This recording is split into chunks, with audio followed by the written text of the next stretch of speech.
ഞങ്ങൾ വിചാരിച്ച പോലൊരു ശിക്ഷ തന്നെയാണ് ലഭിച്ചിട്ടുണ്ടായിരുന്നത്. അമ്മാവന് 3 വർഷമാണ്. അത് നിയമം വഴി നോക്കുമ്പോൾ അത് കറക്റ്റായിട്ടുള്ളതാണെന്ന് തോന്നുന്നു, വിശ്വസിക്കുന്നു. അപ്പോൾ എന്തു തന്നെയായാലും ഈ ഒരു വിധിയിൽ ഞങ്ങൾ പൂർണ്ണമായിട്ട് തൃപ്തരാണ്, സന്തോഷമുണ്ട്. പാരന്റ്സ് ഒക്കെ ആശ്വാസത്തിലാണ് അല്ലേ?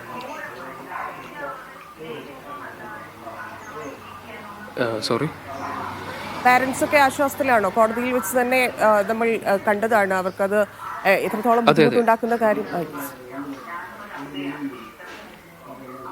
അതെ, തീർച്ചയായിട്ടും അവർ സമാധാനത്തിൽ തന്നെയാണ്. കാരണം അറ്റ്ലീസ്റ്റ് നമ്മളെ കൊണ്ട് ചെയ്യാൻ പറ്റുന്നത് ഇത് തന്നെയാണ്, കുറ്റവാളിയെ ശിക്ഷിക്കുക എന്നതാണ്. അപ്പോൾ അത് നമ്മളെ കൊണ്ട് ചെയ്യാൻ പറ്റുന്ന മാക്സിമം ചെയ്തിട്ട് ഏറ്റവും നല്ലൊരു പണിഷ്മെൻറ്റ് തന്നെ വാങ്ങിച്ചു കൊടുത്തിട്ടുണ്ട്. അതിൽ ഞങ്ങൾ എല്ലാവരും സമാധാനത്തിലാണ് ശരിക്കും.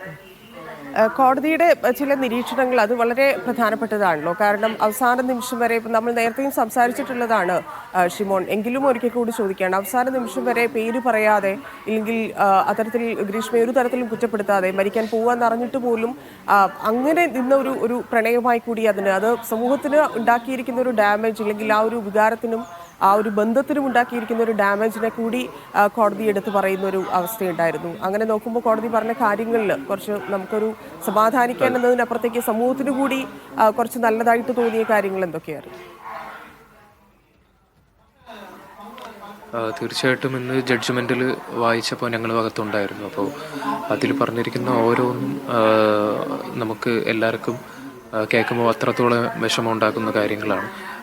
ഷാരോൺ അവസാനം വരെയും ഗ്രീഷ്മയുടെ പേര്, അവൾ തെറ്റ് ചെയ്യില്ല, അവൾക്കെതിരെ കേസില്ല എന്നുള്ള രീതിയിലാണ് മജിസ്ട്രേറ്റിൻ്റെ അടുത്ത് പോലും പറഞ്ഞത്. അവസാനം മരിക്കുമെന്നുള്ളൊരു അവസ്ഥ എത്തി, ശ്വാസം വിടാൻ പറ്റാത്തൊരു ആ ഒരു സ്റ്റേജ് എത്തിയപ്പോഴാണ് പപ്പയുടെ അടുത്ത് കാര്യങ്ങൾ പറയുന്നത്. അപ്പോൾ അത്രയും പിന്നെ ഈ 11 ദിവസം ഹോസ്പിറ്റലിൽ കിടന്നപ്പോഴും, ഹോസ്പിറ്റലൈസ്ഡ് ആയിരുന്നപ്പോൾ ഒരു തുള്ളി വെള്ളം പോലും കുടിക്കാൻ പറ്റാത്തൊരു അവസ്ഥയിലാണ് അവൻ കിടന്നത്. അപ്പോൾ അത്രത്തോളം വേദന സഹിച്ചാണ് അവന് മരണം സംഭവിച്ചത്. അത്രയും ബ്രൂട്ടലായിരുന്നു ഈ ഒരു പോയിസൺ.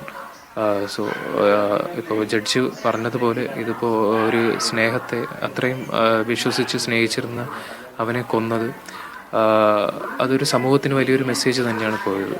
കാരണം ജഡ്ജ് പറഞ്ഞതുപോലെ ഇന്ന് സ്നേഹം ആരെയും വിശ്വസിക്കാൻ പറ്റില്ല, ആരെയും സ്നേഹിക്കാൻ പറ്റില്ല എന്നുള്ളൊരു മെസ്സേജാണ് ആ കൊലപാതകം കൊണ്ട് ഉണ്ടായതെന്ന് പുള്ളി പറഞ്ഞത്. അപ്പോൾ അതിന് എല്ലാവർക്കും ഒരു സമാധാനമാവുന്ന, അല്ലെങ്കിൽ എല്ലാവർക്കും ഒരു മെസ്സേജ് പോകുന്ന രീതിയിലുള്ളൊരു ശിക്ഷ തന്നെയായിരുന്നു ഇന്ന് വന്നിട്ടുണ്ടായിരുന്നത്. ഇതിൽ നമുക്കറിയാം, നമ്മൾ ഇത്ര വർഷമായിട്ട് പോരാടിക്കൊണ്ടിരിക്കുകയാണ് നീതി എന്നതിന് വേണ്ടിയിട്ട്. ഇന്ന് കോടതി പറഞ്ഞത് തന്നെ തുടക്കം മുതൽ തന്നെ അന്വേഷണ സംഘത്തിനെ കുറിച്ച് പറഞ്ഞുകൊണ്ടാണ് ആരംഭിച്ചിരിക്കുന്നത്. അങ്ങനെ നോക്കുമ്പോൾ ഇത്രയും വർഷത്തിൽ നമ്മുടെ സ്ട്രഗിളിനൊപ്പം നിന്ന ആളുകൾ, ഇല്ലെങ്കിൽ അവരുടെ സഹായങ്ങൾ സർക്കാരിൻ്റെ ആണെങ്കിലും പോലീസിൻ്റെ ആണെങ്കിലും ഒക്കെ എത്രത്തോളം കൂടെ നിന്നിരുന്നു എന്നുള്ളത് അതാണിപ്പോൾ തെളിഞ്ഞിരിക്കുന്നത്. എങ്കിലും അതൊന്ന് പറയാമോ? അതായത് ആ സ്ട്രഗിൾ എങ്ങനെയായിരുന്നു ഇത്ര വർഷങ്ങൾ എന്നുള്ളത്? അതെ, തീർച്ചയായിട്ടും അത് എടുത്തു പറയേണ്ട ഒന്ന് തന്നെയാണ്. അപ്പോൾ ആദ്യമായിട്ട് പറയുകയാണെങ്കിൽ ഗവൺമെൻറ്റിൻ്റെ ഭാഗത്തു നിന്നായിരുന്നു. ഞങ്ങൾ സ്പെഷ്യൽ പ്രോസിക്യൂട്ടറിനെ വേണമെന്ന് പറഞ്ഞപ്പോൾ അത് എത്രയും പെട്ടെന്ന് ഞങ്ങൾക്ക് സ്പെഷ്യൽ പ്രോസിക്യൂട്ടറായിട്ട് വിനീത് കുമാർ സാറിനെ ആയിരുന്നു ഞങ്ങൾ നിർദ്ദേശിച്ചിരുന്നത്. അതും പെട്ടെന്ന് വളരെ സ്പീഡിനായിരുന്നു സർക്കാരിൻ്റെ ഭാഗത്തു നിന്നുള്ള ഇടപെടലുകൾ.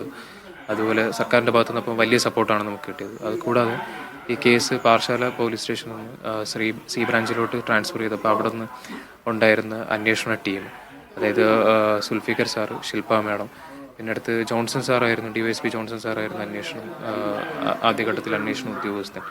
അത് കഴിഞ്ഞിട്ടൊരു സെക്കൻഡ് സ്റ്റേജിൽ DYSP റാഷിദ് സാറായിരുന്നു സാറ്. പിന്നെ അത് കൂടാതെ Shajahan sir, Albin sir, Satheesh sir, പിന്നെ ഷിനി മാഡം, ഇവരായിരുന്നു ഒരു ടീം. അപ്പോൾ ആ ടീമിൻ്റെ സപ്പോർട്ടെന്ന് പറഞ്ഞാൽ അത്രയും വലുതായിരുന്നു. അപ്പോൾ നമ്മളെ അടുത്തുള്ളൊരു ഇടപെടലുകളാണെങ്കിലും അവർ നമ്മളോടുള്ളൊരു സപ്പോർട്ടും ഭയങ്കര വലുതായിരുന്നു. പിന്നെ എടുത്തു പറയേണ്ടത് വിനീത് കുമാർ സാറിനാണ്, ഞങ്ങളുടെ പ്രോസിക്യൂട്ടർ. അപ്പോൾ സാറിൻ്റെ ഭാഗത്തു നിന്നുള്ളൊരു സപ്പോർട്ടെന്ന് പറഞ്ഞു കഴിഞ്ഞാൽ ഞങ്ങൾക്ക് എത്ര പറഞ്ഞാലും മതി വരാത്തതാണ്. കാരണം ഒരു ബാക്ക് ബോൺ ആയിരുന്നു സാറ് ഞങ്ങളുടെ എല്ലാവരുടെയും. അത്രത്തോളം സാറ് സപ്പോർട്ട് ചെയ്തിട്ടുണ്ട്. പിന്നെ എടുത്തു പറയേണ്ടതാണ് മീഡിയാസ് ഈ ഒരു കേസിൻ്റെ ഇനീഷ്യൽ സ്റ്റേജ് തൊട്ട് ഞങ്ങളെ കൂടെ തന്നെ ഉണ്ടായിരുന്നു. എല്ലാവരുടെ സപ്പോർട്ടും കിട്ടിയിട്ടുണ്ട്. അത് എല്ലാം കൂടെ കൊണ്ട് തന്നെയാണ് ഈ കേസ് ഇപ്പോൾ ഈ ഒരു രീതിയിലോട്ട് വിധി വന്നതും ഈ ശിക്ഷ വന്നതും. അതിന് എല്ലാവർക്കും എനിക്ക് നന്ദി പറയാൻ മാത്രമേ ഉള്ളൂ. പിന്നെ ഇതിനു വേണ്ടി പ്രാർത്ഥിച്ച പൊതുജനങ്ങൾ എല്ലാവർക്കും എനിക്ക് നന്ദി പറയാൻ മാത്രമേ ഉള്ളൂ. ഇത്ര വർഷത്തിന് ശേഷം ഷാരോൺ ഇല്ലെങ്കിലും കുറച്ച് സമാധാനത്തോടെ ആ വീട്ടിലിരിക്കാൻ സാധിക്കുന്നുണ്ടല്ലേ ഇന്ന്? അതെ, തീർച്ചയായിട്ടും വളരെ വേദനയുള്ള ദിവസം കൂടിയാണ്. പല കാര്യങ്ങളും കേട്ടപ്പോഴും ഓർക്കുമ്പോഴും പലതും ഭയങ്കര വിഷമം ഉണ്ടാക്കുന്നതാണ്. പക്ഷേ ഈ ഒരു ശിക്ഷയിൽ ഞങ്ങൾക്കൊരു സമാധാനം ഉണ്ടെന്ന് തന്നെ പറയണം. കാരണം അത്രയും ആഗ്രഹിച്ച് അത്രയും പ്രാർത്ഥിച്ച കിട്ടിയൊരു ശിക്ഷ തന്നെയാണിത്.